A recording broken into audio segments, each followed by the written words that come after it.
Revelação no Novo Testamento. Já passei para vocês um vídeo que fala sobre a fé como método de conhecimento, que significa exatamente isto. Tem dois tipos de conhecimento, o conhecimento direto e o conhecimento indireto. Aplicando isso ao cristianismo.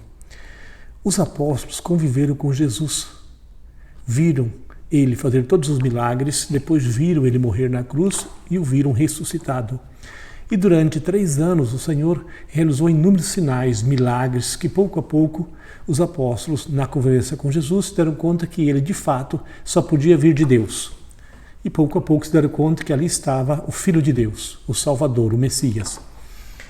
Nós não convivemos diretamente com Jesus, nós encontramos os textos que narram tudo aquilo que Jesus Cristo disse e fez, escritos e testemunhados por aqueles que conviveram com ele diretamente, diretamente. Nós, ao contrário, não convivemos diretamente com o Senhor.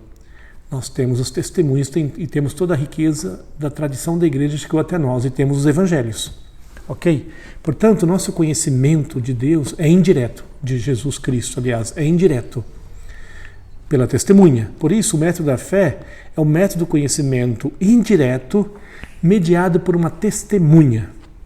Agora, a pergunta é possível acreditar nessa testemunha? Sim, se a testemunha tiver conhecimento de causa, for autoridade no assunto, com certeza os discípulos de Cristo eram realmente autoridade no assunto, porque conviveram com Jesus 3 anos, ok? E o segundo aspecto essa testemunha tem que ser leal, não pode mentir, não pode ser desleal com aquilo que está dizendo. Os apóstolos com certeza foram leais, até porque foram chamados e escolhidos por Cristo para isso. Então isso significa o método da fé, que verdades fundamentais chegam até nós através da mediação de pessoas, de testemunhas. Isso é muito importante para entender o que é o cristianismo, porque esse método agora nós aplicamos no método da fé, certo? Aliás, nós aplicamos esse método da fé agora na pessoa de Jesus Cristo, para entender quem é Jesus Cristo. Então, nesse sentido, vamos dar alguns passos muito importantes. Jesus Cristo é a revelação de Deus na história, de uma forma humana. Deus assume um rosto humano, é o verbo que se fez carne, é Deus que se tornou um de nós. É o Natal. Aqui vou parar um pouquinho e vou retomar a partir de Jesus Cristo. Muito bem.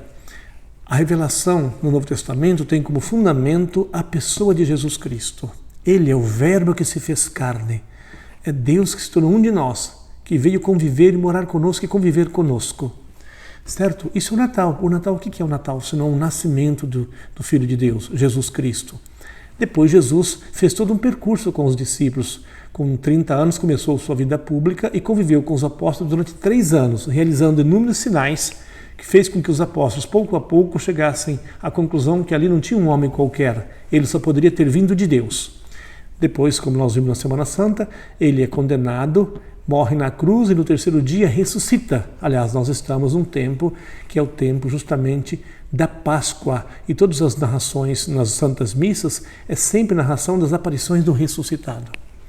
Muito bem, agora voltando à pessoa de Jesus, Jesus então tem a pretensão de ser Deus, afirma ser o Filho de Deus. A pergunta isso é verdade ou não? Faremos todo um caminho para chegar a essa conclusão. Mas eu quero dizer uma coisa, se é verdade que Jesus Cristo é o Filho de Deus, Deus que se fez carne, Deus que se envolveu conosco, então, aqui surge uma questão. Se todas as religiões são tentativas de chegar até Deus, por isso os homens criam caminhos religiosos para chegar até Deus, por um lado, mas por outro lado fica evidente que homem algum jamais conseguirá por si só entrar em relacionamento pessoal com Deus. É impossível. Deus é mistério absoluto, é o totalmente outro. As construções humanas são sempre limitadas, são sempre finitas. É impossível para um homem, com seus próprios esforços, entrar em relacionamento pessoal com Deus. Mas, se é verdade que Jesus Cristo é o Filho de Deus, eu não tenho dúvida, mas não posso impor isso a ninguém. O fato é que, se for verdade isso, e eu digo, é verdade, o que acontece? Acontece que agora tudo simplifica. Aquilo que para o homem era impossível, tornou-se possível, porque Deus toma iniciativa e se envolve conosco. Então, nesse sentido, e aqui é importante, no relacionamento com as outras religiões, o cristianismo pode afirmar, olha, Deus se fez homem, Deus se envolveu conosco. E se o cristianismo afirmasse, olha, já que Deus se envolveu conosco e nós nos relacionamos com Ele porque Ele tomou a iniciativa, então a verdadeira religião que pode realmente colocar em contato com Deus é aquela religião que afirma essa revelação. No caso, o catolicismo e também o protestantismo. Porque o próprio Jesus diz que Ele é o caminho, a verdade e a vida. Ninguém vai ao Pai senão por Ele. E é isso que os cristãos pregam e é nisso que os cristãos acreditam. Agora, uma pessoa de outra religião não cristã que escuta isso fica indignada e até razoável que fique indignada. Não aceita isso, é compreensível. Porém, não seria razoável se essa outra religião ou outros membros não verificasse as razões pelas quais o cristianismo afirma isso. É compreensível a reação e até a indignação. Mas seria injusto se esses que ficam indignados não procurassem compreender a razão desta pretensão. E é exatamente isso que nós vamos trabalhar agora. Então, feita essa introdução, eu digo agora para vocês um ponto fundamental. Com Jesus Cristo, o mistério, Deus, entra na história, se torna um fato. Então, o critério para verificar quem é Jesus não é teoria, não é uma construção religiosa, é um fato acontecido, certo? Até porque, como vimos antes, que Deus possa se revelar na história é um dado que é possível, porque para Deus nada é impossível.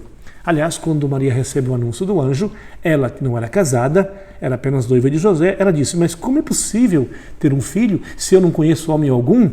O anjo responde, Maria, para Deus nada é impossível. E assim aconteceu. Maria então fica grávida por obra de Deus, não era casada, não tinha relação nenhuma com José, estava prometida em casamento, certo? E no entanto nasceu aquela criança. Logo, assim, sendo dada a possibilidade do fato e a racionalidade da hipótese, uma coisa razoável quando é uma coisa que realmente acontece e é incontestável. Jesus aconteceu, ele nasceu, é uma pessoa. A história conta. Então, a grande pergunta que se faz agora aqui, a postura mais razoável, a pergunta mais razoável é perguntar. Aliás, a pergunta exata é essa. Aconteceu ou não? A história diz, sim, aconteceu. Jesus é um fato histórico. Se esse fato aconteceu, e aconteceu, então acontece uma reviravolta na metodologia religiosa. Atenção nesse ponto. Todas as religiões criam caminhos, como se criasse pontes para entrar em contato com o mistério, com Deus, com o divino.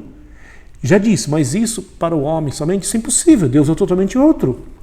Mas, e se o próprio Deus, Ele mesmo tenha rompido a barreira do infinito, tenha entrado no tempo e espaço, tenha tornado-se um de nós?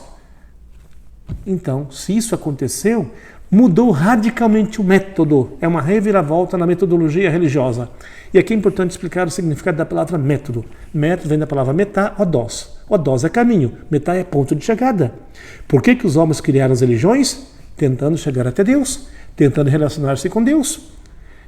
Mas não é possível, só com os esforços humanos. Se Deus vem ao nosso encontro, se Deus desce e vem ao nosso encontro, o método mudou, é Ele que toma a iniciativa. Aqui está exatamente a reviravolta na metodologia religiosa. Torna-se possível chegar até Deus, relacionar-se com Ele, porque Ele mesmo toma a iniciativa e se envolve conosco. Isso acontece em uma pessoa, Jesus Cristo. Por isso, o ponto central agora para entrar em relacionamento com Deus não é mais a genialidade religiosa de grandes gênios que constroem caminhos e criam religiões para chegar até Deus. O ponto central agora é outro, muda tudo.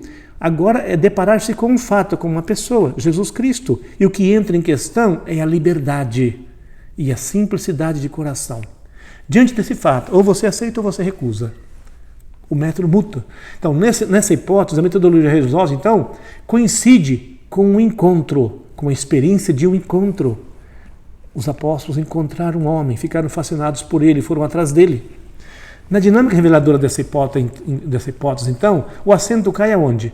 Cai sobre a simplicidade de coração e sobre o amor. Aqueles homens ficaram tão impressionados e fascinados com Jesus Cristo que se afeiçoaram a ele de tal forma que largaram tudo para segui-lo. Muito bem. Agora, se isso aconteceu mesmo, e a história diz aconteceu, então o fato Cristo é um problema que deve ser resolvido. Se uma pessoa se depara com esse anúncio, não pode mais ficar indiferente como se nada tivesse acontecido. E aqui eu cito um texto belíssimo de Dostoiévski no livro Os Irmãos Karamazov. Ele diz assim, o simples fato de que haja mesmo um só homem que afirme que Deus se fez homem, coloca um problema radical e impossível de eliminar da vida religiosa da humanidade. Certo? Que o cristianismo foi anunciado significa que tu deves tomar posição diante de Cristo. Ele, o fato que ele existiu, ou que ele existe ou existiu, é a decisão da tua existência. Isso que fala, essa última citação, é Kierkegaard, um grande filósofo do século XX. Com efeito, diante de um fato como este, a pessoa é obrigada a dizer sim ou não. Terá que buscar convencer-se de que a notícia é verdadeira ou falsa. Porque o fato Cristo, se realmente é o Filho de Deus, se ele é o Salvador, se ele é o Redentor, e eu me deparo com isso, eu não posso ficar indiferente, eu tenho que verificar para dizer sim ou não. Muito bem. Dito isto, essa é a primeira aula sobre a revelação do Novo Testamento. Depois nós vamos aprofundar mais e vocês acompanhem passo a passo.